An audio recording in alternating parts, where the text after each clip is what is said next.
할렐루야. 우리 앞뒤 사람 인사하겠습니다. 예수 안에서 사랑하고 축복합니다. 인사하겠습니다.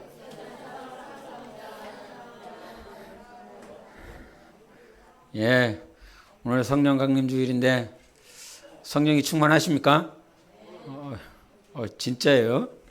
나는 그런 말을 들을 때마다 의심이 가갖고 의심을 하면 안 되는데 의심이 가갖고 지난 수요일에 말씀을 들었습니다. 수요일날 혹시 말씀 제목 뭔지 아십니까, 박성인 권사님? 기쁨으로 이렇게 이제 그 말씀을 들으면서 그럼 주일날 말씀은 기억하십니까? 주일날 말씀 조선교사 주일날 말씀 뭐예요? 수요일 것만 기억하면 돼요. 주일날 거는 너무 오래됐기 때문에 기억 안 해도 돼요. 이제 기쁨을 이루시기까지 이런 말씀했어요. 주일에 기쁨을 이루시기까지. 그 다음에 수요일에 연약함이 기쁨으로 이렇게 들었는데 이렇게 저는 지난 한 주간 또 이렇게 지난 한 달 동안 하나님께서 주시는 말씀을 계속 터치 받으면서 살았습니다. 여러분 어떤 터치를 받고 살았는지 모르겠는데, 그리고 이제 지난 주일에 어떤 기쁨에 대한 것, 근데 그 기쁨이 완전하지 않은 그 상태, 그런 상태를 이제 지난주에 제물을 드렸는데 그 제물을 암소를 드렸다고요? 수컷을 드렸다고요? 예, 암소를 드렸다고요. 암소는 받을 수 있는 것이라고요? 못 받는 거라고요? 못 받는 거라고요. 그러면서 그 대표기도 하신 양반 때문에 제가 싹 풀어줘서 그날 말씀을 증거했어요. 자격 없는 우리들, 자격이 되어지지 않아요. 그런 자격이 전혀 되어지지 않는데 그 자격이 없는 우리들을 주님께서 예배 가운데로 또 하나님 앞에 감사로 나아갈 수 있도록 받아주셨다. 이런 표현이 수요일에 저에게는 그 연약함, 우리 자격 없는 그런 자들에 대해서 연약함으로 저에게 다가왔습니다. 교회를 자랑하고 하는 것이 아니라 우리 교회가 어떻다라고 하는 것을 말하고자 하는 것이 아니라 저는 어떤 우리 교회를 이렇게 흐름을 보면서 성령이 말씀하여 주신다라고 하는 것들을 저는 매번 이렇게 경험을 하게 됩니다. 누가 말씀을 전하든 누구를 통해서 설교를 하든 그 가운데서 성령이 교회들에게 하시는 그 말씀을 계속 하고 있다라고 하는 사실, 내가 또 여러분들이 신앙생활하면서 10년, 20년, 30년 신앙생활을 했기 때문에 연륜이 적은 자들이 앞에 나와서 말씀을 전할 때 그 모양들이 쉽게 막 동의가 되어지지 않고 저 부분은 신학적으로 또 신앙적으로 조금 모순이 있는 부분이 아닐까 이렇게 건들면 한도 끝도 없거든요. 한도 끝도 없어요. 그런데 그 안에서 정말 성령이 내게 주시는 신학적인 논쟁이 아니라 이 부분은 아가 돼야 되는데 왜 어라고 말을 하고 있고 오라고 말을 해야 되는데 왜 우라고 말을 하고 있어. 이렇게 논쟁거리를 만들면 한도 끝도 없거든요. 그래서 세상에 수많은 목사들이 설교를 하고 있지만 그 30분, 40분, 50분, 1시간 설교를 할 때 제가 트집을 잡으려고 그러면 한도 끝도 없이 트집을 낼 수 있습니다. 그럼에도 불구하고 어떤 신학적인 논쟁을 하고자 하는 것이 아니라 성령이 비록 연약한 자들을 통해서 또 부족한 목사를 통해서 아라고 어라고 말을 하고 있는 그 모음에 대해서 집중하고 있는 것이 아니라 정말 성령께서 나에게 말씀하시고자 하시는 핵심이 뭐냐, 주제가 뭐냐, 이것을 붙잡고 가야 되는 거거든요. 주님이 이 땅에 오셨을 때 예수 그리스도께서는 진리를 말씀하셨어요. 하늘의 것을 말씀하셨어요. 그런데 이 땅에서 태어나고 이 땅에서 배운 바리새인들과 세리들, 율법사들은 자기가 가지고 있는 그 교리라라고 하는 것이 왜 주님 아라고 말을 합니까? 이건 언데요? 라고 하는 것과 똑같거든요. 왜 오를 우라고 말을 하고 있습니까? 그러면서 자꾸 트집을 잡는다 이 말이에요. 그래서 주님이 하늘의 것이 설명이 되지 않기 때문에 비유를 말씀하는 거예요. 니들이 이해할 수 있는. 그런데 그 비유를 말씀했다라고 하는 건 가장 핵심이 뭐를 얘기를 하느냐라고 하는 것을 알아들어야 되는데 이것은 알아들으려고 하지 않고, 그래서 신학교가 필요하고 신학생이 필요하고 신학교수가 필요하지만 이 신학 교수, 그래서 지난번에 제가 잠깐 이런 얘기 했지 않습니까? 독일에서 대학원을 졸업을 하는데 그 대학원 교수에게 이 선물을, 나 가르쳐줘서 너무 고맙다고 선물을 줬는데 그 선물을 어떻게 해서 줬다고 그랬어요, 권사님? 성경을 줬는데 어떻게 줬다고 그랬어요? 갈기갈기 찢어갖고 줬다고요. 갈기갈기 이 성경의 겉껍데기만 제대로 있고 이 안쪽은 칼로 다 난도질을 해갖고 그 교수한테 선물을 줬다고요. 왜? 교수가 가르친 그 지식과 신학을 자세히 보니까 성경책이 있을 수가 없는 거예요. 창세기는 창세기로 뜯어갖고 이리 갈기고 언어적으로, 고고학적으로, 역사학적으로, 뭐 이스라엘의 역사와 문화와 정치와 그것들로 다 갈기갈기 찢어놓으니까 성경이 되어지지 않더라 이 말이죠. 그래서 내가 당신한테 그렇게 배웠는데 이 성경책 받으십시오. 이 성경에서 교수가 가르친 대로 간다면 이 성경은 있을 수가 없는 것입니다. 그러면서 칼로 찢어서 줬다 이 말이죠. 여러분, 하나님의 말씀은 내가 가지고 있는 교리나 내가 가지고 있는 지식을 가지고 듣는 것이 아니라 성령이 여러분에게 오늘 무엇을 말씀하시고 있는지 듣는 것입니다. 할렐루야. 그렇게 들었을 때에 주님이 나에게 말씀하신 것이 들리는 거예요. 예?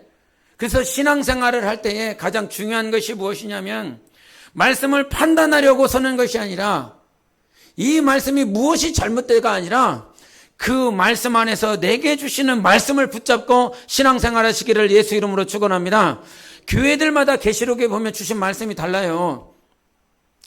오늘 사랑으로 하나 되는 우리 교회에 주시는 말씀과 옆에 정말 주님의 교회들, 그 교회의 목사를 통해서 주시는 말씀이 같아요, 달라요? 달라요. 같을 수가 없다 이 말이에요. 성령이 주시는 말씀이 달라요. 그래서 이 사랑으로 하나 되는 우리 교회를 통하여 주시는 그 말씀이 여러분 영혼의 영양분입니다. 다른 교회에서 주시는 말씀도 하나님의 말씀이에요. 진리예요. 성령으로 주시는 말씀이에요. 그런데 이 교회들마다 신앙의 차이가 있지 않습니까? 예? 그래서 성경을 보면 이 젖 먹을 아이가 있고 고기 먹을 자들이 있다 이 말이에요. 고기는 너무 좋은 거지 않습니까? 고기는 누구나도 먹고 싶은 거예요. 하나님의 말씀을 어느 교회에서는 고기를 줬다고 쳐요. 그런데 이 교회에는 젖을 먹어야 돼요. 이 고기가 좋다라고 그래서 이 교회에 젖 먹어야 될 사람들에게 고기를 갖다 댄다면 그 아이는 죽을 것입니다. 그 신앙인은 죽을 거라 이 말이에요. 그래서 성령이 교회들에게 주시는 말씀을 듣고 순종할 때에 여러분이 승리할 줄 믿습니다. 그래서 말씀을 받을 때 주님이 내게 주시는 말씀이다. 성령이 내게 주신다. 성령이 말씀하신다. 3번 시작. 성령이 말씀하신다. 성령이 말씀하신다. 성령이 말씀하신다. 아멘. 그래서 이 세상을 살아갈 때에 목사가 권면할 수 있어요. 윗직분자가 여러분에게 좋은 말씀을 할 수 있고요. 세상에 있는 교수들이 자기가 가지고 있는 지식을 막 풀어내서 이해를 시킬 수 있어요. 그런데 여러분, 지금까지 여러분이 이 땅 가운데 살아오면서 여러분의 삶을 결정한, 여러분이 이 길을 가야 돼요. 아니면 저 길을 선택해야 돼요. 이 직장을 선택해야 되고 또 저 대학을 가야 되고 이 과를 선택해야 되고 아니면 이 스펙을 쌓아야 되는 많은 삶의 기로에 서 있었어요. 그런 기로를 여러분이 맞닥뜨렸을 때 A냐 B냐를 선택하는 가장 크게 작용한 원동력은 무엇입니까? 예? 제가 그 송집사를 좋아하는, 송집사가 두 분 있구나. 송재영 집사를 이렇게 이제 뚱뚱하지만 귀여워하는 것은 제가 이게 그 선교하다 말고 이렇게 왔는데 자기 간증을 얘기를 하는 거예요. 자기 간증을 얘기를 하면서 자기가 회사를 그만뒀다는 거예요. 권사님 입장에서는 이 썩을 놈아 왜 이렇게 할 수 있겠지만, 근데 그 회사를 그만둔 이유가 그 당시에 뭐였냐면 영적 생활에 방해가 된다는 거예요. 자꾸 주일날에 와서 일을 하라라고 하는 거예요. 그래서 나는 그게 싫다고, 나 신앙생활이 우선이고 주일 성서를 온전하게 해야 되는데 이게 되어지지 않는다는 거예요. 그러면서 그 좋은 회사를 그만뒀다라고 그러면서 저를 붙잡아놓고 1시간을 얘기하더라고요. 예? 그 간증하면서. 근데 그 간증을 들으면서 나는 싫은 것이 아니라 너무 좋은 거예요. 진짜 좋은 거예요. 뭔 얘기 하냐면요. 여러분 삶 가운데 신앙생활 때문에 무엇인가를 결정하고 있습니까? 아니면 내 미래, 내 삶 때문에 무엇인가를 결정하고 있습니까? 그런데 신앙생활과 육적인 삶을 결정하는 신앙생활, 즉 영적 생활과 육적 생활의 이 기로에 서 있었을 때에 요거를 선택할 거야, 요거를 선택할 거야 라고 하는 이 중간에서 내가 마치 시소처럼 A냐 B냐를 선택할 때 이 중앙에 있는 이 기준점이 뭐냐 이 말이지요. 그 기준점이 말씀이었느냐. 예? 내가 이것을 선택했는데 이거 말씀 때문에 이것을 선택했어. 이거냐? 아니면 내 삶에 조금이라도 윤택할 것 같아. 내 자녀들이 윤택할 것 같아. 아니면 내가 스펙을 쌓는 일에 이게 더 좋을 것 같아. 여러분 창세기서부터 계시록까지 보니까요.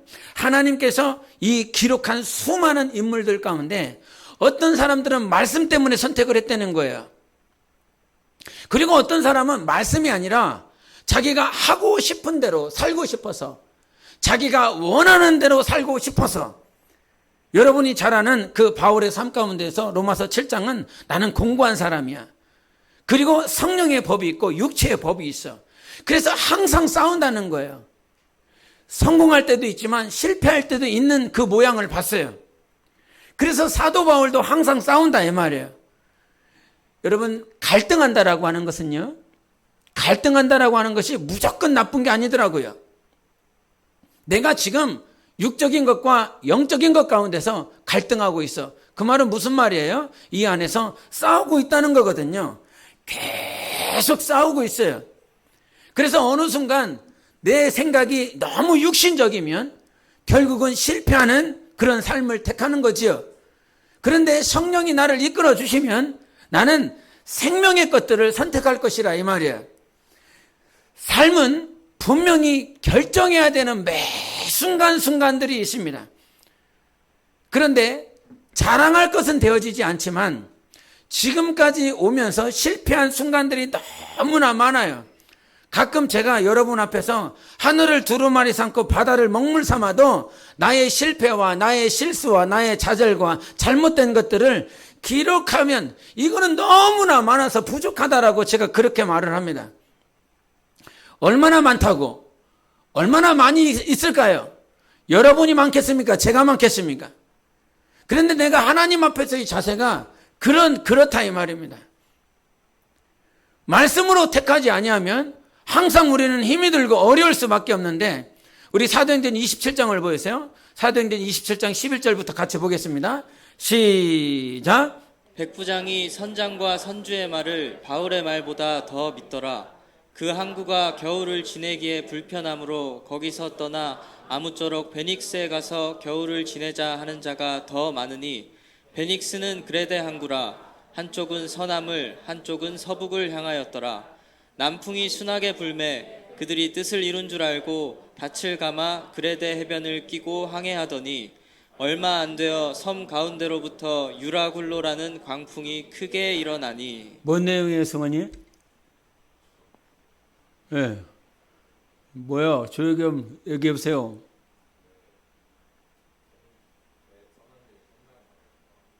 예.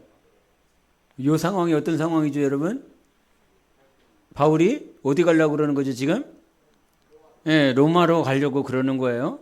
그래서 가이사야한테 상소를 해서 백부장이 그 바울을 데리고 가다가 미항이라고 하는 곳에 머물렀어요.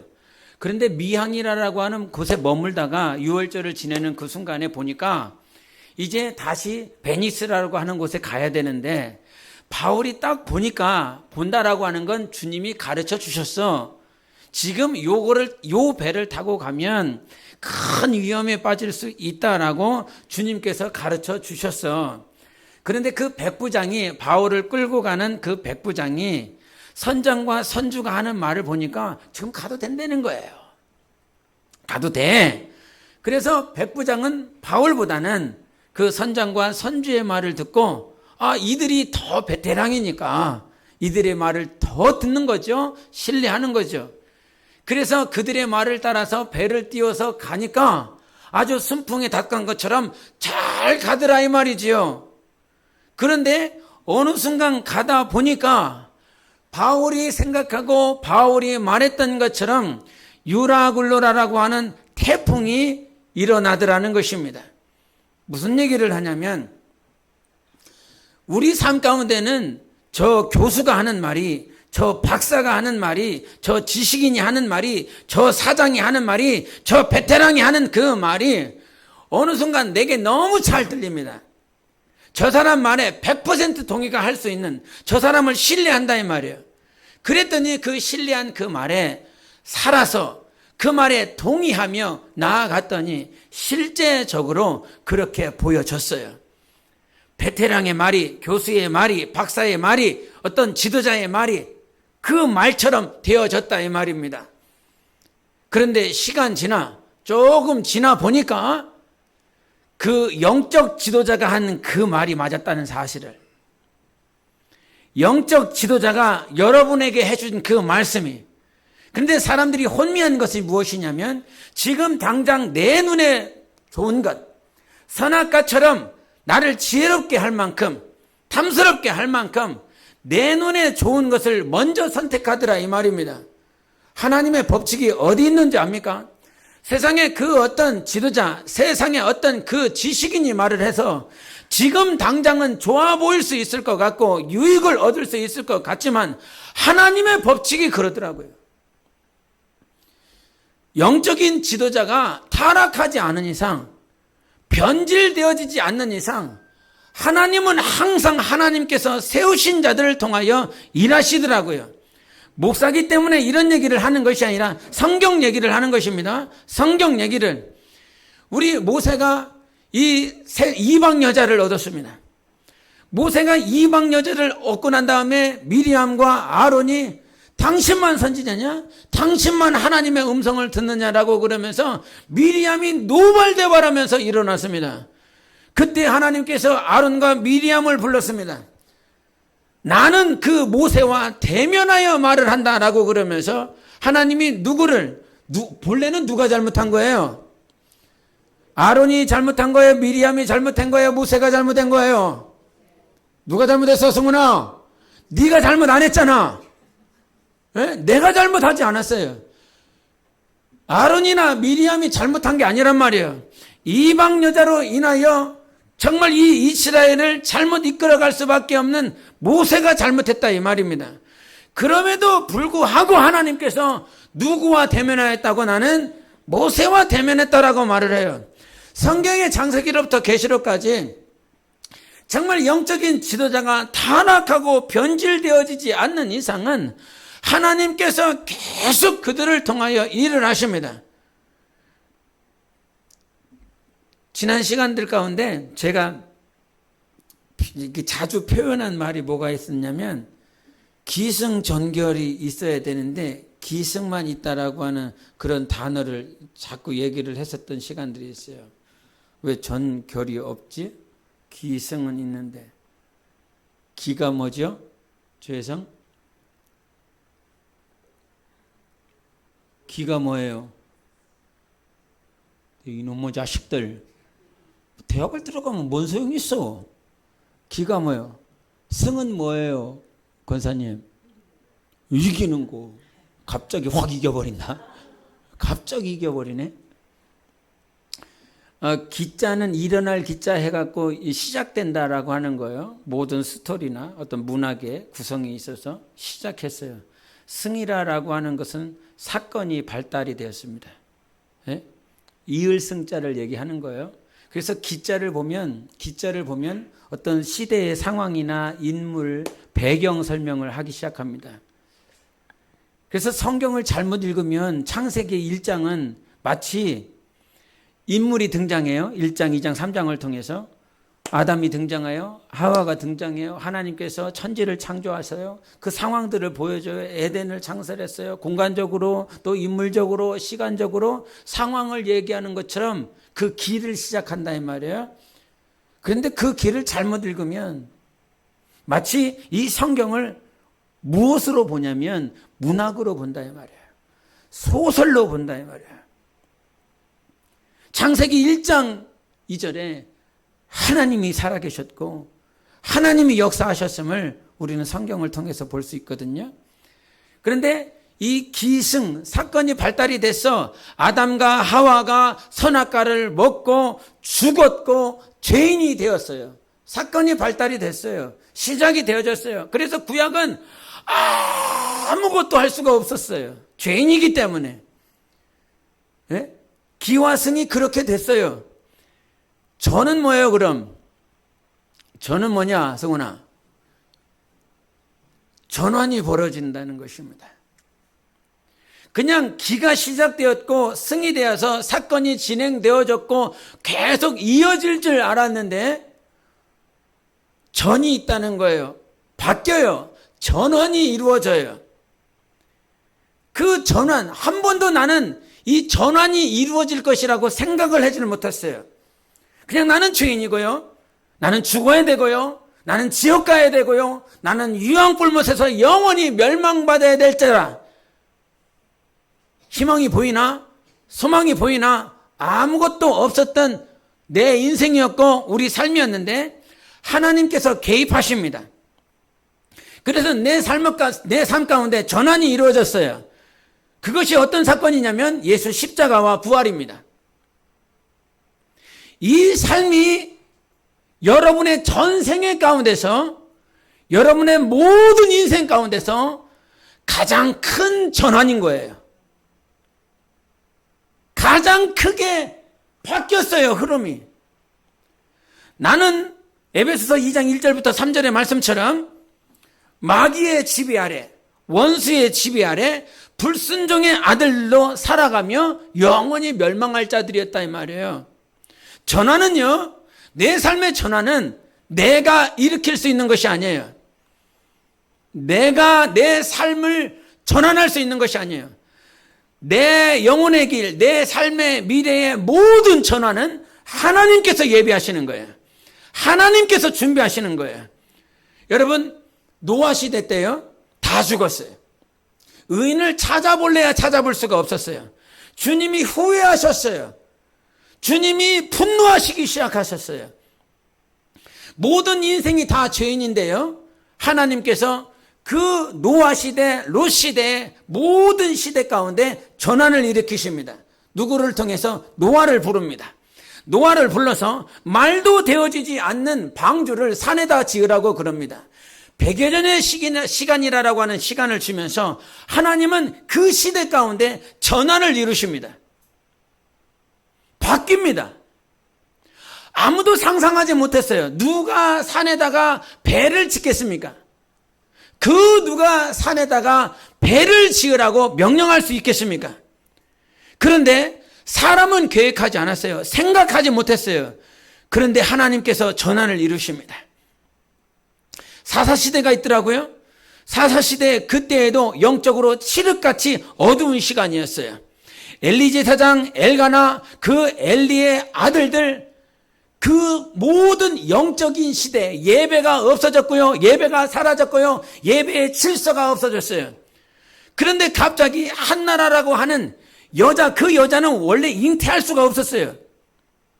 잉태를 못한다라고 하는 말은 그 한나의 문제가 아니라 그 시대를 보여주거든요. 그 시대는 열매를 맺을 수 없는 시대인 거예요. 한나를 통해서 무엇을 보여준다고요? 열매를 맺을 수 없는 시대인 거야. 열매를 맺을 수 없을 만큼 타락한 거야. 그런데 그 여자가 기도합니다. 하나님의 마음을 얻습니다. 그리고 누구에게? 하나님께 사무엘을 바쳐버립니다. 사무엘을 바친다라고 하는 것은 무슨 말이냐면요, 사무엘을 통해서 하나님께서 왕을 예비한다는 것이었어요. 칠흑같이 어두운 그 시대에, 영적으로 타락한 그 시대에 하나님께서는 잉태할 수 없는 그 자에게, 그 여인에게 잉태하게 만들고 사무엘을 하나님 앞에 들여서 다시 한번 이 왕정 시대를 통하여 하나님 앞에 예배가 회복되어지고 영적 질서가 회복되어지고 하나님의 나라를 이루고자 하는 전환이 이루어지는 것이에요. 바벨론으로 포로로 끌려갔습니다. 70년의 생애. 예레미야 한번 보여주세요. 29장 보여주세요. 예레미야 29장 시작. 여호와께서 이와 같이 말씀하시니라. 바벨론에서 70년이 차면 내가 너희를 돌보고 나의 선한 말을 너희에게 성취하여 너희를 이곳으로 돌아오게 하리라. 예, 예레미야에게 뭐라고 말씀하십니까? 바벨론에서 몇 년이요? 70년 차면 내가 너희를 돌보고 나의 선한 말을 너희에게 성취하여 너희를 이곳으로 돌아오게 하겠다는 거야. 근데 저 당시에 예레미야가 말씀을 전했을 때 아무도 믿지 않았어요. 우리 민족에게, 우리에게 새로운 전환이 이루어질 것이라고 한 번도 생각해 본 일이 없어요. 여러분하고 똑같아요. 나하고 똑같아요. 내 목회에 새로운 전환이 이루어질 수 있을까? 내 가정에 새로운 변화가 이루어질 수 있을까? 내 자녀들에게 새로운 전환이 이루어질 수 있을까? 생각하지 아니한단 말이에요. 나에게 미래가 보이지 않고 나라고 하는 존재가 항상 변질된 것 같고, 나라고 하는 존재가 소망도 안 보이고, 내가 하나님 앞에 온전하게 서 있지 못한 것 같고, 나는 하나님의 말씀대로 순종하지 못하는 이런 연약하고 부족한 모양 때문에 나는 항상 이렇게 살 것 같아. 항상 이런 시간들을 살다 죽을 것 같아. 자기 스스로 좌절하고 절망합니다. 그런데 성경을 계속 보니까요, 하나님은 말씀을 주셨어요. 말씀을 주세요. 말씀을 주시고 나면 하나님께서는 그 말씀이 70년 지나든 400년이 지나든, 그 애굽에서 400년 지났어요. 도저히 이 바로 밑에서 아무런 변화가 일어날 것 같지가 않아. 400년 지나면 어떻게 그게 변화가 될 것 같습니까? 우리가 일제치하의 40년이라고 하는 그 시간에 그 문화적으로, 언어적으로 그들에게 다 지배가 되어서 우리가 과연 해방될 수 있을까? 해방될 수 있을 것인가? 라고 하는, 해방될 거야. 반드시 자유를 얻을 거야. 라고 그런다면 그 일본에게 필붙어서 살아가는 자들이 있었겠습니까? 앞이 보이지 않으니까요. 자기 자녀들, 자기 가정, 내 와이프, 내 미래를 위해서 다 마음이 변절하지 않습니까? 변절자가 나오잖아요. 왜? 미래가 안 보이니까요. 해방과 자유를 맛볼 수 없을 것 같다라고 이미 포기했으니까요. 그 당시에 100년 전의 일입니다. 그 100년 전에 살았었던, 이 조선 땅에 살았었던 그들이 되어질 것 같지 않아. 해방과 자유를 누릴 수 있을 것 같지 않아. 그렇기 때문에 마음이 포기하는 거거든요. 바벨론 땅에 포로로 끌려갔었던 사람들, 애굽에 400년 동안 종노릇 했었던 그들의 마음이 절망이 되어지고 포기가 되어지니까 아무런 희망과 아무런 소망이 없었어요. 그런데 놀라운 것은요, 그 바벨론 70년이 찼어요. 이사야서 보여주세요. 이사야서 같이 보겠습니다. 시작. 내가 한 사람을 일으켜 북방에서 오게 하며 내 이름을 부르는 자를 해돋는 곳에서 오게 하였나니 그가 이르러 고관들을 석회같이 토기장이가 진흙을 밟음같이 하리니. 예, 내가 한 사람을 일으킨다 그랬어요. 누구예요, 권사님? 아니, 이사야서 내가 한 사람을 일으켜 북방에서 오게 하겠다라고 그랬어요. 이 한 사람이 누구입니까? 김은지 목양사 누구예요? 이 한 사람이? 예, 고레스예요. 바사왕, 페르시아 왕 고레스예요. 아직 페르시아, 바사라라고 하는 그 나라가 일어나지도 않은 시점이었어요. 이스라엘 백성들은 그 고레스라라고 하는 이름조차 모를 때예요. 상상도 생각도 못했었던 그 시간이라 이 말이에요. 그런데 예레미야에게 70년 차면 바벨론에서 내가 너희를 돌볼 것이고 이 고국으로 돌아오게 할 것이다 말씀 주셨어요. 이사야 선지자를 통해서 내가 북방에서 한 사람이 일으킨다. 근데 그 한 사람이 어떤 이스라엘 안에 있는 사람이 아니라 이 말이에요. 이스라엘의 지도자가 아니라 이 말이에요. 종교 지도자가 아니라 이 말이에요. 그들은 한 번도 생각해보지 못한 한 사람, 그것이 결국은 역사 가운데 등장하였는데 그것이 바사왕 고레스라 이 말이에요. 그 고레스를 일으켜서 고레스에게 하나님께서 마음을 감동하여 주심으로 이스라엘 백성들이 고국으로 돌아갈 수 있도록 모든 것들을 다 준비해 버린다 이 말입니다. 여러분, 말씀이 그만큼 중요한 것입니다. 말씀을 받으면 지금 당장 힘이 들고 어렵지만 주님께서는 그 말씀을 통해서 성취해 나가시는 하나님이세요. 내 삶이 전환될 것입니다. 내 가정과 내 미래와 우리 교회와 여러분의 자녀들 가운데서 전환이 이루어질 것입니다.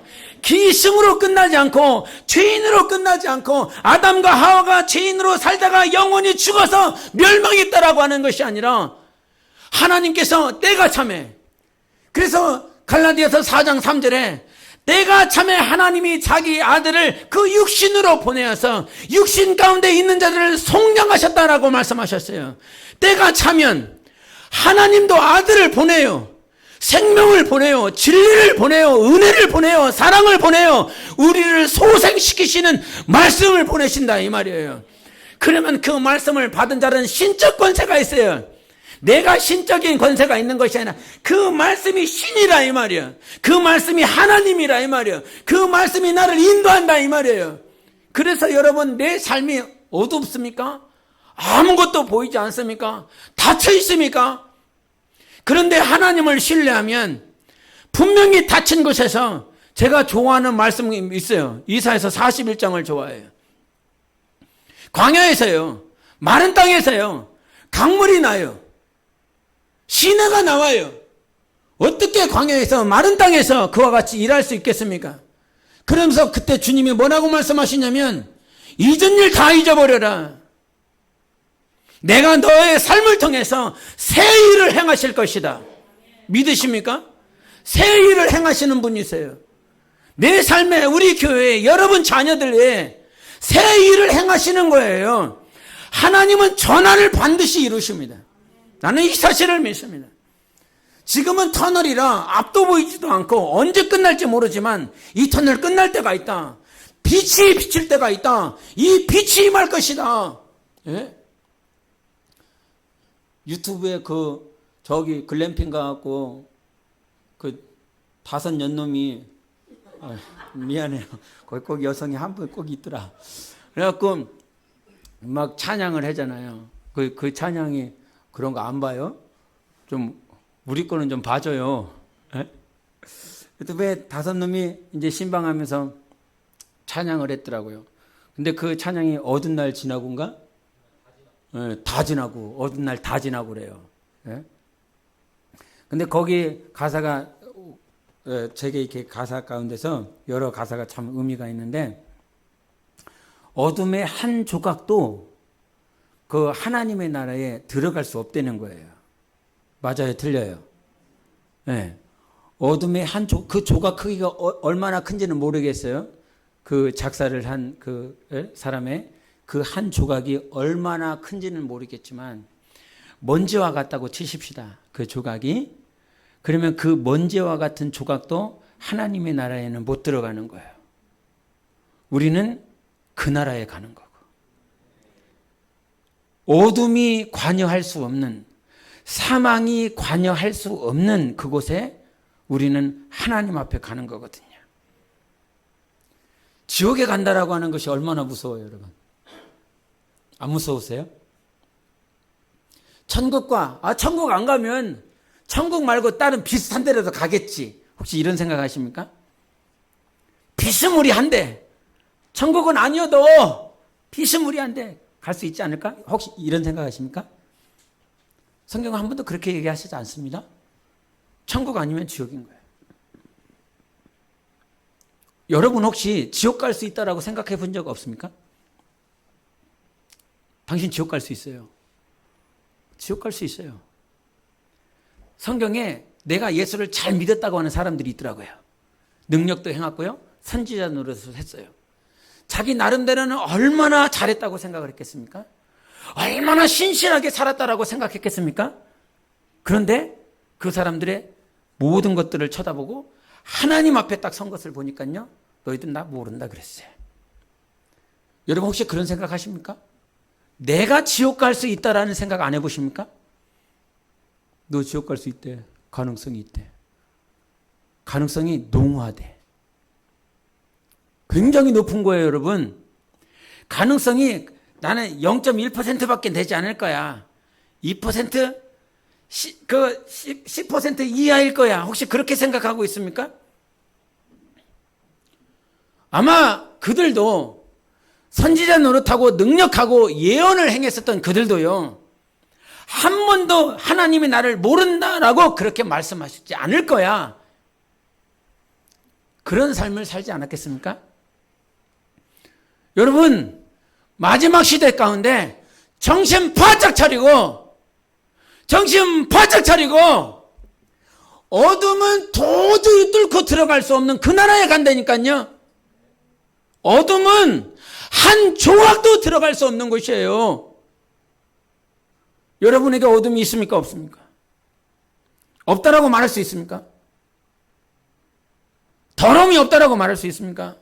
부정함이 없다라고 말할 수 있습니까? 이게 두려운 것이라 이 말이에요. 굉장히 두려운 거예요. 그런데 너무 막연하게 살아가고 있잖아요.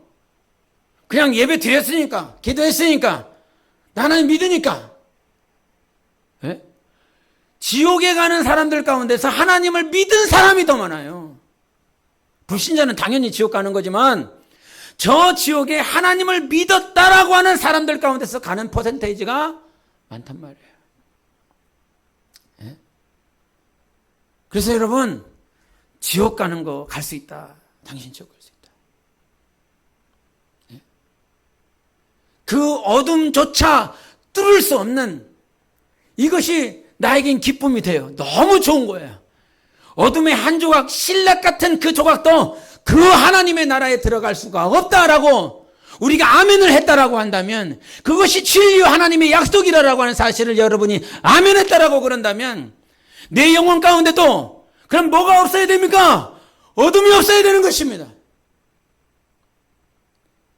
근데 그 어둠을 뚫어낼 만한 능력이 우리에게는 없다는 거예요. 어둠을 없앨 만한 권세도 능력도 우리에게는 없다는 사실이에요. 그래서 내 영혼에, 내 삶에, 내 심령에 주님께서 무엇을 펼쳐내시기 시작하냐면 전환을 시키신다 이 말이에요.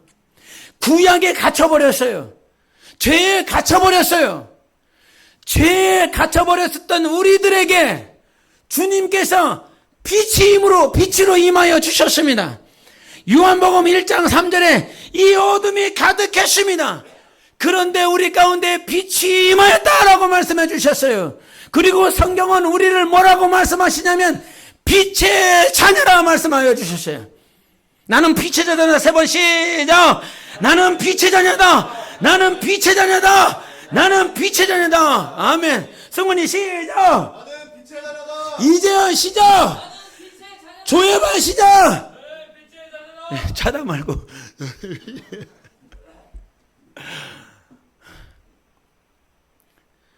우리가 이길 수 있는 방법은 내 생각의 전환이 이루어져야 돼요. 주님은 내 삶을, 내 미래를 이미 전환하셨어요. 그래서 요한복음 19장에 뭐라고 말씀하시냐면 내가 다 시작 이루었다는 사실에, 그 말씀에 내 영혼의 그 생각과 모든 것들이 전환이 이루어져야 돼요. 이 사실을 믿어요? 이 사실을 믿어야 된다고요. 신실하게 믿어야 된다고요. 다 이루셨대, 주님이. 다 이루셨대. 예? 십자가로 전환을 이룬 것보다 더 큰 사건이 어디 있습니까, 여러분? 하나님의 아들이 이 땅 가운데 오셔서 인류를 전환시키셨어요. 사망으로 가던 그 길을 주님께서 모가지를 붙잡고 나를 보라고 말씀하십니다. 회개하라, 천국이 가까이 왔느니라. 회개하라가 뭐예요? 돌이키라는 거예요. 주님이 돌리셨어요. 지금 사망으로 가고 있었던 우리 삶 가운데, 인류의 역사 가운데 주님이 친히 오셔서 모가지를 붙잡고 머리끄댕을 붙잡고 돌이켜라, 회개하라, 나를 바라라고 말씀해 주셨어요. 이것보다 더 큰 전환은 없어요. 예수를 보는 거예요. 예수를 바라보는 거예요. 말씀을 이루실 주님을 보는 거예요. 그것이 진짜 전환이라고. 그것이 내 삶 가운데 온전히 이루어져야 된단 말이에요. 그런데 이것이 이루어지지 않으니까 하나님은 말씀을 통해서 우리를 훈련해요. 말씀 통해서 훈련한다고요. 요셉을 가장 사랑했었던 사람은 누구예요? 황금순 집사님, 요셉을 가장 사랑했었던 사람이 누구예요?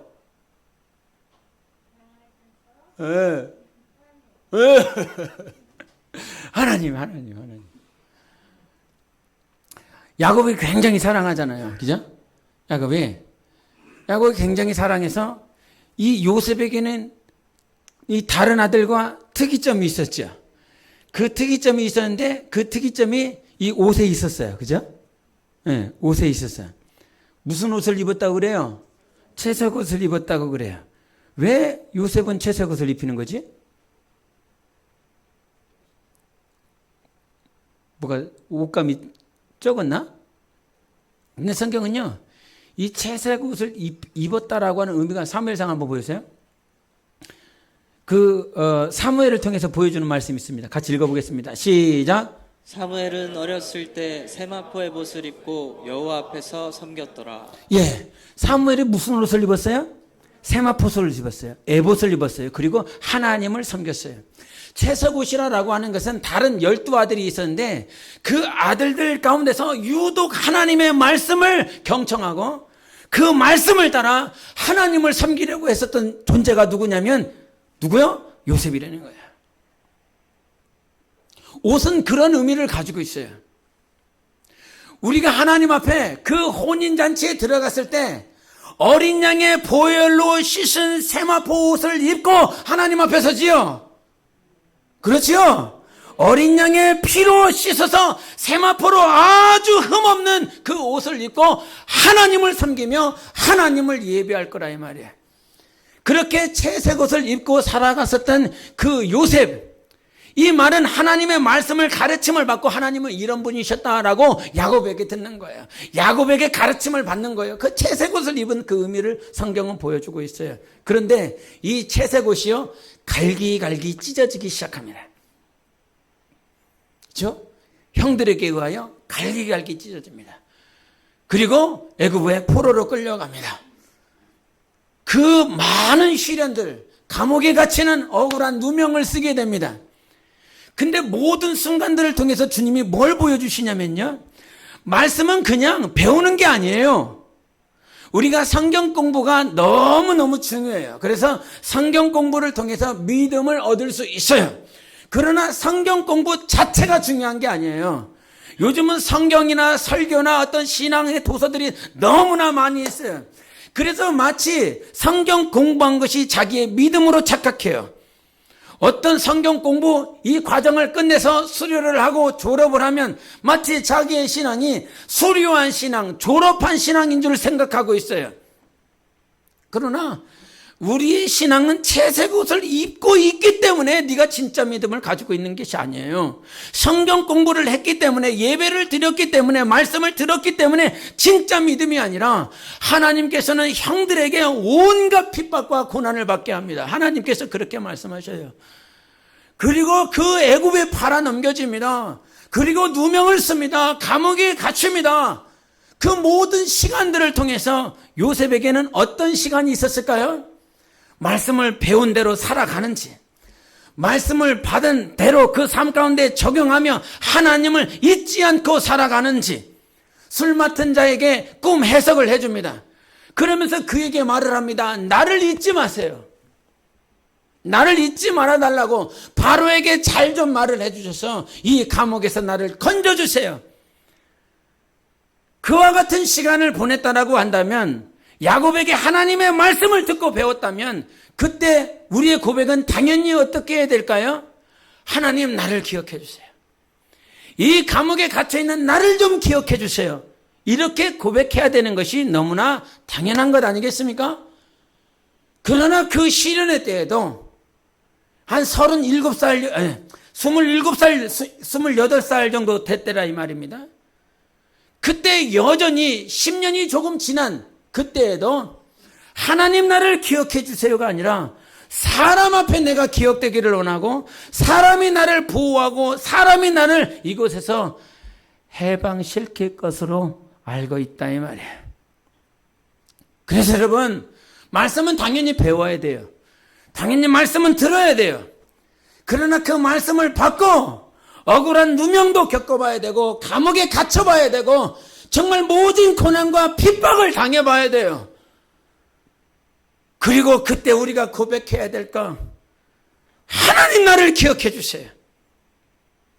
하나님 나를 기억해 주세요. 그 감옥의 삶 가운데에서 전환을 이루실 분은 누구라고요? 하나님이시라고요. 감옥에서 나를 해방시켜 주실 분은 당신의 능력과 달란트와 돈이 아니라 이 말이에요. 바로가 꺼내주는 것이 아니라 그 상황을 누가 만들어요? 하나님이 만들어요. 바로에게 꿈을 줍니다. 꿈 해석할 자가 없는 거예요. 그 상황을 하나님께서 주셔서 하나님께서는 결국은 요셉을 감옥에서 끌어내십니다. 13년 지났어요. 그와 같은 삶, 도저히 내 삶 가운데 희망이 보이나? 소망이 보이나? 앞이 안 보여. 그러나 여러분, 하나님이 우리를 부르셨습니다. 하나님이 여러분을 선택하셨습니다. 예수의 보혈로, 예수 이름으로 영원전부터, 창세전부터 하나님께서 우리를 택정하시고 예정하셨습니다. 그리고 예수의 피로 우리를 불러주셨습니다. 내 삶이 안 보여요? 내 삶의 가능성이 안 보여요? 주님을 시인하세요. 예수 그리스도를 인정하세요. 여러분 삶 가운데 전환이 이루어질 것입니다. 언제 이루어질지 나도 몰라요. 언제 이루어질지는 몰라. 그러나 하나님은 살아계세요. 그분이 있다고요. 살아계시다고요. 성경을 보니까요, 모든 인물들마다 하나님께서 그와 같이 역사하셨더라고요. 오늘 본문 말씀에도 107편에 그들이 고통 가운데 부르짖습니다. 말씀을 멸시했어요. 하나님이 말씀을 주셨는데 말씀을 멸시했어요. 그래서 이 말씀을 기억하고 하나님을 의지할 수 있도록 하나님은 뭐 하시냐면요, 고통을 주셔버려요. 고통을 주시니까 견딜 수가 없어서 그때 뭐 하냐면 부르짖기 시작합니다. 주님! 부르짖습니다.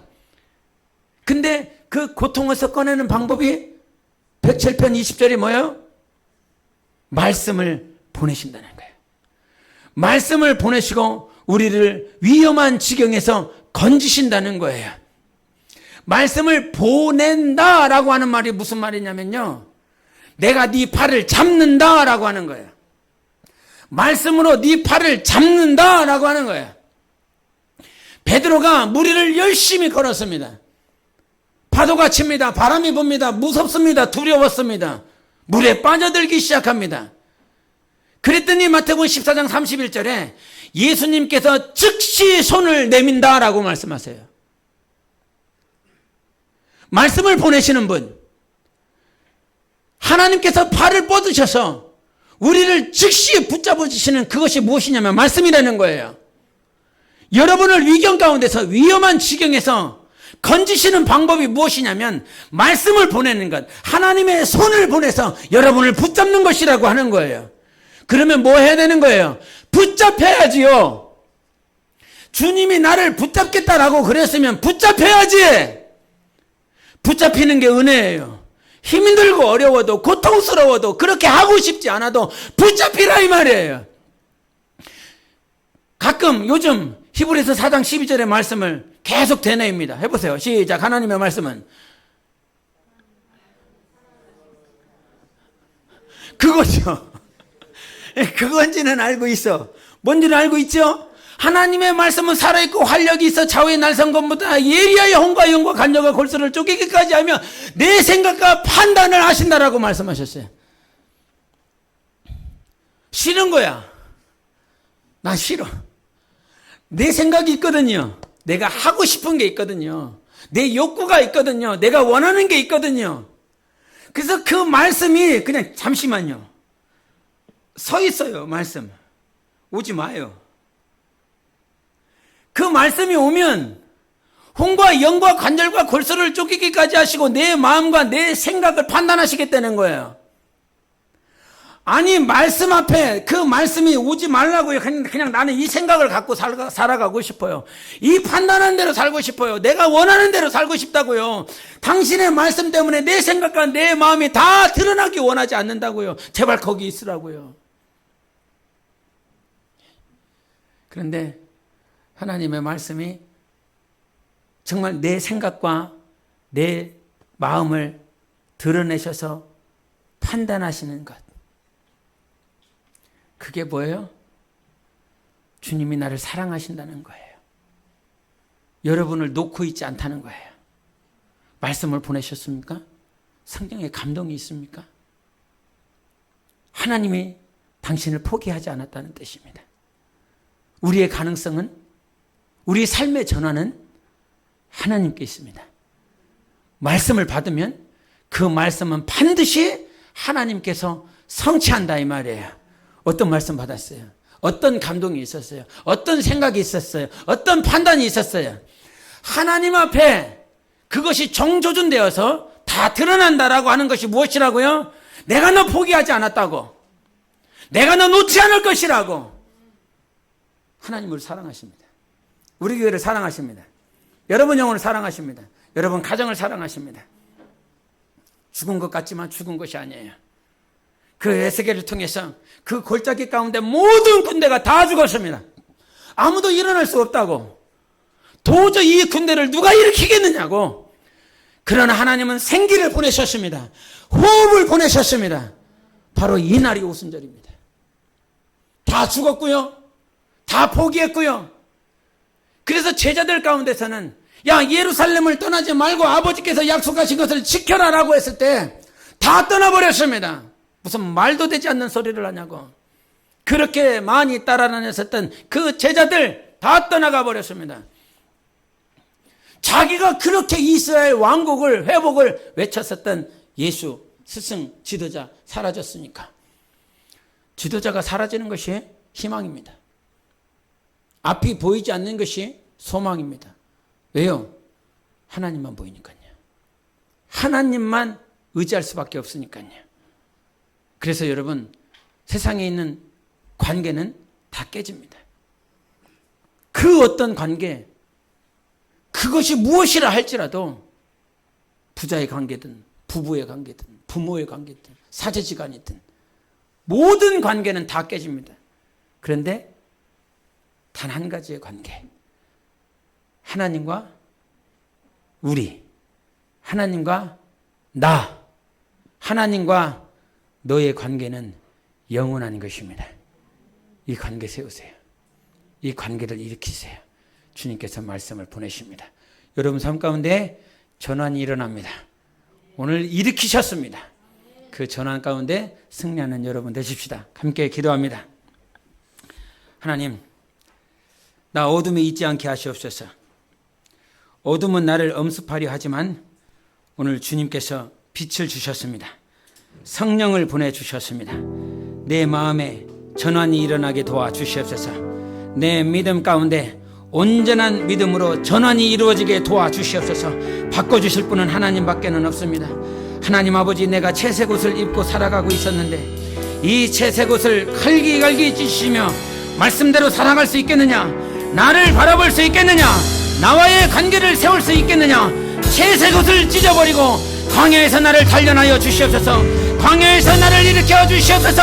주여 말씀으로 역사하여 주시옵소서. 함께 기도합니다.